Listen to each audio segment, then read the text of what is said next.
Walking into the high school reunion felt like stepping into a time machine.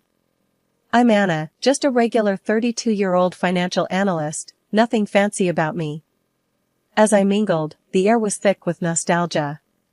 Laughter and chatter filled the room, everyone slipping back into their teenage selves, like it was just yesterday we were all here. I caught up with a few classmates, sharing stories about our lives after school. The usual stuff: jobs, families, the whole shebang. That's when I noticed Jake, standing alone by the punch bowl, looking like someone had just run over his dog. I remembered him as the quiet guy from math class, always kept to himself. Curious, I nudged Lily, my old pal and a local chatterbox. "Hey, what's up with Jake?" I asked, nodding towards him. "Oh, girl, you won't believe it. His crazy ex just dumped him. Again. It's been a whole soap opera with those two. Drama, fights in public, you name it. This time, it's supposedly over for good," Lily replied, her eyes wide with excitement. Feeling a bit sorry for the guy, I excused myself from the group and made my way over to Jake. "Hey, Jake. Long time, huh?" I started, trying to sound casual. He looked up, a bit startled. "Oh, hey, Anna. Yeah, it's been ages. You look good," he stammered, managing a weak smile. "Thanks. You okay?" I asked, nodding towards the far end of the room where people were whispering and stealing glances at him. He let out a heavy sigh. "Yeah, just the usual drama with my ex. It's over now, for real this time. I'm just tired of all the yelling and scenes, you know?" I nodded, understanding more than I wanted to. "I get it. Peace and quiet seem like a luxury sometimes," I said. Jake chuckled. "You're telling me. It's been a roller coaster. I'm just looking for some normalcy, you know? No more emotional earthquakes every other day." We both laughed, the ice between us breaking a little. The conversation flowed more freely after that. We talked about our jobs, our families, and how life turned out so differently from what we had planned back in high school. As the night wore on, the reunion buzz faded into a comfortable hum. I found myself enjoying Jake's company more than I expected. He was different from the quiet kid I vaguely remembered. There was a depth to him, a certain calmness, despite the recent storm in his life. "Listen, Anna, I don't mean to be forward, but would you like to grab coffee sometime? It's been really nice catching up," Jake asked, a hint of nervousness in his voice. I smiled, surprised by the sudden flutter in my stomach. "Yeah, I'd like that. It's been nice talking to you too, Jake." Jake and I met up at a cozy little cafe downtown. It was one of those places with mismatched furniture and an endless supply of caffeine. We settled into a corner, coffee in hand, and picked up right where we left off. "You know, I didn't expect to have such a good time at the reunion," Jake started, stirring his coffee absent-mindedly. "Me neither," I admitted, smiling over my mug.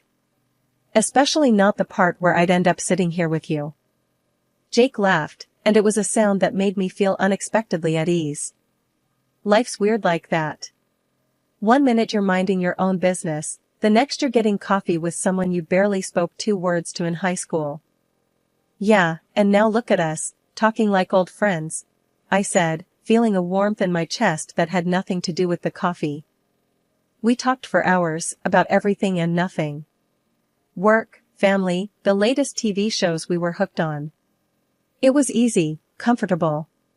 And before we knew it, the cafe was closing. "Time flies, huh?" Jake said as we stood up to leave. "Like a jet," I replied, pulling on my jacket. "Thanks for the coffee and the company, Jake. It was nice." "Nice?" He raised an eyebrow, a playful smirk on his face. "Just nice?" I laughed, rolling my eyes. "Okay, more than nice. It was great." "Happy now?" "Ecstatic," he said, his smile reaching his eyes. "So, Anna, would you be up for doing this again? Maybe dinner next time?" I didn't even hesitate. I'd like that, Jake. A lot. And that's how it started. Dinner turned into movie nights, which turned into weekend getaways. Before I knew it, I was head over heels for the guy I barely knew in high school. He was kind, funny, and had this way of making me feel like I was the only person in the room. One evening, we were walking along the river, the city lights reflecting off the water. It was one of those perfect moments, and Jake stopped, turning to face me. How about we make this official then? Anna, will you be my wife? I didn't even have to think. Yes, Jake. I'd love that. It was fast, sure, but it felt right. Like everything in my life was leading up to this point.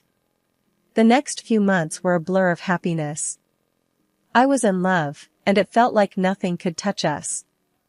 You'd think after the whirlwind that was Jake and me getting together, we'd be set for a smooth ride. Well, think again. After the honeymoon phase started to fade, things got complicated. One evening, Jake came home late from work for the third time that week. I was sitting at the kitchen table, the remains of dinner I'd made cooling off in front of me. Late again, huh? I said as he walked in, trying to keep my voice light. Yeah, work's been a nightmare. Deadlines, meetings, you know how it is, Jake replied, not meeting my eyes as he grabbed a beer from the fridge. I sighed. I get that, Jake, but this is becoming a regular thing. I miss spending time with you. He took a swig of his beer and shrugged. What can I say, Anna? I gotta do what I gotta do. You want a roof over our heads, right? I bit my lip, feeling a sting of frustration.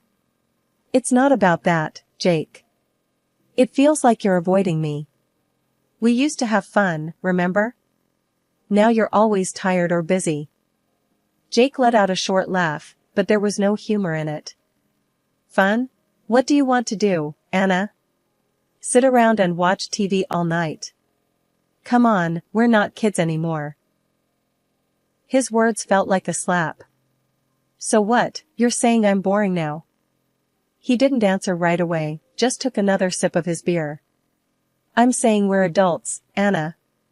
We can't just drop everything and have fun all the time. Life's not like that. I couldn't believe what I was hearing. This wasn't the Jake I fell in love with. I know that, Jake. But it's like you don't even want to try anymore. Remember when we used to plan date nights? Now it's like pulling teeth to get you to spend an hour with me. Jake set his beer down with a sigh. Look, Anna, I'm sorry, okay? I didn't mean to make you feel that way. It's just, everything's so hectic right now. I wanted to believe him, I really did. But something in my gut told me it wasn't just about work. We went to bed that night with a wall of silence between us. The next few weeks were a roller coaster. One day Jake would be the loving guy I knew, the next he was distant and cold. It was like living with two different people. Life's got a funny way of tossing curveballs, just when you think you've got the game figured out. One Tuesday evening, Jake walked through the door looking like he'd gone 10 rounds with a wildcat. His face was scratched up, clothes a mess. My heart skipped a beat, part worry, part something darker, suspicion maybe. Jake, what the hell happened to you? I blurted out, rushing over to him. He flinched, avoiding my eyes. It's nothing, Anna. Just had a little run-in on the street. I frowned, my mind racing. A run-in? With what, a set of claws? Who did this to you, Jake? He sighed, a tired, worn-out sound. I told you, it's nothing. Some crazy lady thought I was someone else, got all up in my face. It was nothing. I wasn't buying it. This wasn't just some random street altercation. The scratches were too deliberate, too personal. Jake, this doesn't look like nothing. This looks serious. Why won't you tell me the truth? He shrugged, the gesture too casual, too rehearsed. What do you want me to say, Anna? You want a better story? I don't have one. It was just a misunderstanding, that's all. Misunderstanding, my foot. I could feel the anger bubbling up, a mix of worry, frustration, and outright fear. So, some crazy lady just decides to scratch your face off, and you think it's not a big deal? Jake, look at me. This isn't normal. We need to do something about it. Jake finally looked at me, his eyes cold, distant. What do you want to do, Anna? Call the cops over a few scratches? It's over, it's done with. Let's just forget it happened, okay? But I couldn't let it go, not this time. Forget it? Jake, I can't just turn a blind eye. Something's not right. This isn't you. Talk to me, please. What's really going on? He didn't answer, just walked past me to the kitchen, his shoulders slumped, the weight of 1,000 unsaid words hanging between us. I followed, my mind racing, trying to piece together the puzzle that my life with Jake had become. Jake, please. I pleaded, my voice softer now. This isn't just about the scratches. It's about us, about how you've been acting. I'm worried about you, about us. He paused, a bottle of beer in his hand, and let out a long, deep breath. I know, Anna. I know things haven't been great. I'm sorry, okay? I'm just dealing with a lot right now. Just when you think you've got your life on track, it throws you off with a twist. This chapter of my life starts in the least glamorous place, a hospital bed. The pain hit me out of nowhere, like a truck. One minute I was at my desk crunching numbers, the next I was doubled over, clutching my stomach in agony. Fast forward through the blur of an ambulance ride, and there I was, hooked up to IVs, with a white-coated doctor telling me it's all stress-induced. I reached for my phone, shaky fingers dialing Jake's number. He needed to know, he needed to be here. The phone rang, and just when I thought I'd go to voicemail, he picked up. Jake, it's me. I'm in the hospital. Something's wrong with my stomach, they're saying it's stress or something. I need you, I said, trying to keep the panic at bay. There was a pause, a beat too long, and then Jake's voice, strangely distant. Anna, look, I can't. I'm on my way to the airport. Urgent business trip, it came out of nowhere. My heart sank. Business trip? Now? Jake, did you even hear what I said? I'm in the hospital. Our anniversary is in a few days. You can't just leave. I don't have a choice, Anna. It's my job, he said, his voice flat, as if we were discussing some trivial inconvenience, not a crisis. But, I started, but he cut me off. I gotta go, Anna. I'll call you when I can. And with that, he hung up. I was stunned, disbelief and pain swirling into a nasty cocktail. It felt unreal, lying there alone, my husband off on a sudden business trip, while I was grappling with pain that apparently was all in my head. When the shock wore off, anger took its place. I needed answers. I picked up the phone again, this time calling Jake's office. His boss answered, confusion clear in his voice. Business trip? No, there's no business trip. Jake took a 2-week leave, said it was personal. The room spun. Personal leave. No business trip.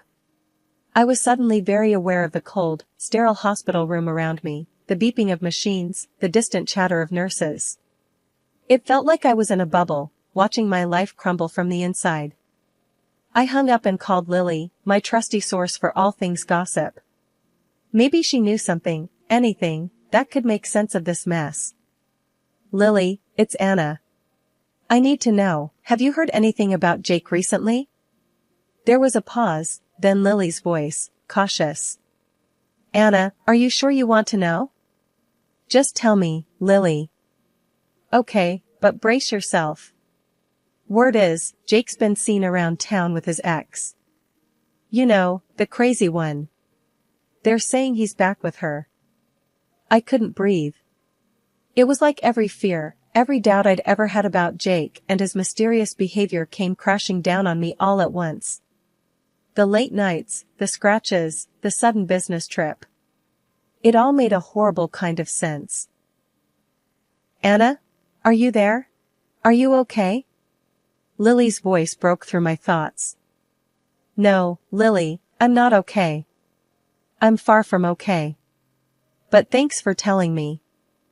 I hung up, the weight of betrayal heavy on my chest. Lying in that hospital bed, I realized that the life I thought I had, the marriage I believed in, it was all a lie. And I was the last to know. The pain in my stomach was nothing compared to the ache in my heart. After the bombshells that had been dropping in my life, I was starting to feel like a war-zone survivor. I still stuck in this hospital bed, but now the pain in my gut was the least of my worries. The betrayal, the lies, Jake's disappearing act, it all swirled in my head like a bad storm. I was just about to attempt some crappy hospital food when my phone rang. Jake's name flashed on the screen. My heart skipped, not sure if it was fear, anger, or just plain curiosity. I answered, my voice colder than I intended. "Jake, what do you want?" "Anna, thank God. Listen, I'm in a mess. I need your help," he blurted out, panic clear in his voice. My eyebrows shot up. "Help? Now you need my help? Where are you, Jake? And don't feed me any more lies." There was a pause, a shuffling sound, then, "I'm not where I said I'd be. I'm out of the country. With her." The honesty hit me like a slap. At least he wasn't lying this time. "Go on," I said, my voice steady, my grip on the phone tight. "We came to this resort, thought we could sort things out. But it went bad, Anna, real bad.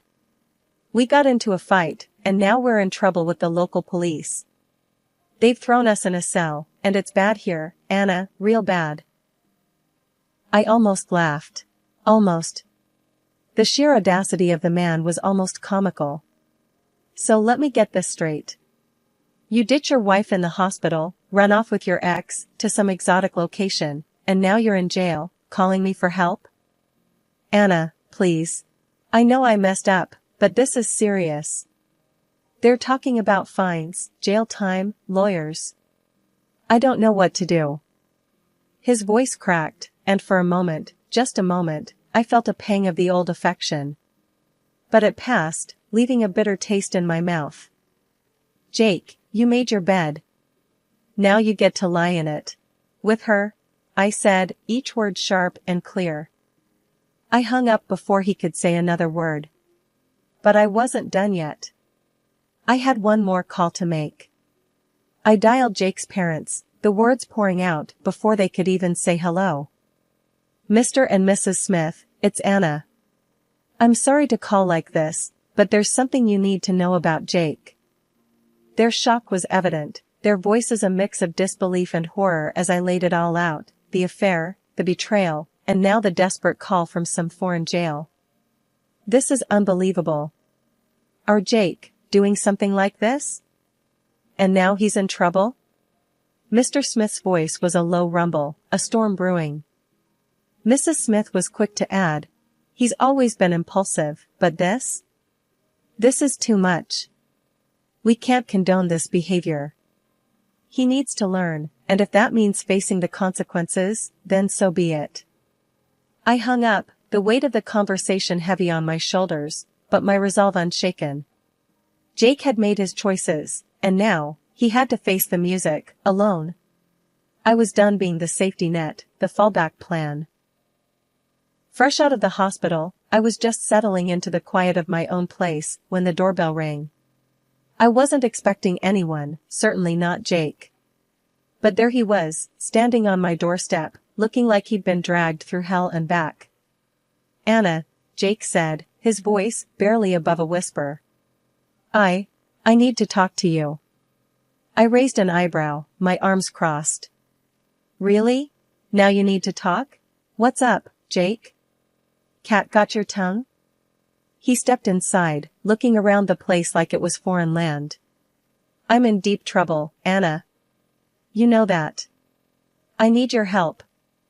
I couldn't help but let out a laugh, harsh and biting. Help? You've got some nerve, showing up here and asking for help after everything. You look awful, by the way. Jake's face fell, the weight of his actions written all over him. I know I messed up. But being locked up in that place, it was hell, Anna. And it's your fault. You left me there to rot. My laughter died, replaced by a cold, hard stare. My fault? You cheat, you lie, and somehow it's my fault? You're delusional, Jake. He took a step back, as if my words were physical blows. But, Anna, I thought we were in this together. I thought you'd have my back. I shook my head, disbelief and anger swirling inside me. Together? That ship sailed the moment you decided to run off with her. And now you want my support? You're out of your mind. Jake's face went pale, his eyes darting around the room, looking for some kind of escape. Anna, please. I'm begging you. I don't have anyone else. I took a deep breath, feeling a sense of power and resolve I hadn't felt in a long time. No, Jake. It's over. I'm filing for divorce. And you bet I'll be asking for compensation for your little escapade. The color drained from his face, his eyes wide with panic. Divorce? Compensation? But, Anna, you can't do that. You don't have any proof. I couldn't help but smile, a cold, hard smile that didn't reach my eyes. Oh, but I do, Jake. See, while you were off playing lovebirds in paradise, I was busy. My lawyer has been in touch with the police. They were quite helpful, provided all the evidence we needed, including your own testimony and hers. Jake staggered, as if the words were physical blows, knocking the wind out of him. You did that? I nodded, my resolve steeling. Yes, Jake. I did. And now, you're going to face the consequences. It's time you learned that actions have consequences. And it's time I took my life back. He looked at me, a mix of fear, regret, and something else, something like realization, dawning in his eyes. Anna, I never meant for any of this to happen. But it was too late for apologies, too late for regrets. I watched as he turned and left, the door closing softly behind him. I stood there, in the quiet of my living room, feeling the weight of the past lift off my shoulders. The divorce papers were signed, sealed, and delivered, and with them, a hefty compensation for all the hell he dragged me through. One morning, as I sipped my coffee in the quiet of my now truly mine apartment, my phone buzzed. It was Lily, the ever-present pulse of the town's heartbeat. Hey, Anna, how's the new life treating you? She asked, her voice buzzing with the latest gossip. I leaned back, a smile spreading across my face. Couldn't be better, Lily. The divorce is final, and the compensation is, let's just say, satisfying. Lily's laughter rang through the phone. I bet. Hey, did you hear about Jake and his darling? They're still at it, like cats and dogs. Police had to break them up the other night. It's all over town. I shook my head, the last strings of attachment to that part of my life dissolving. Not my circus, not my monkeys anymore, Lily. Let him deal with the mess he made. Speaking of messes, Lily continued, word is, his job's on the line. His little escapades haven't gone unnoticed. Even his folks are keeping their distance. Karma's a real thing, huh? I took another sip of my coffee, the taste of freedom sweet on my tongue. Seems like it, Lily. But that's his journey to walk. I've got my own path to tread. We chatted for a while, Lily filling me in on the town's latest, me sharing plans of rebuilding my life, my way. After we hung up, I sat there, the morning sun casting a warm glow over the room. As for Jake, the rumors kept coming. Fights, police visits, job troubles. I heard it all, but it didn't sting anymore. It was like watching a distant storm, knowing you're safe and warm indoors. My life was my own now, a blank canvas waiting for new colors, new stories. And as for Jake, well, he was just a faded picture in the gallery of my past, a lesson learned, a stepping stone to the strong, resilient person I had become.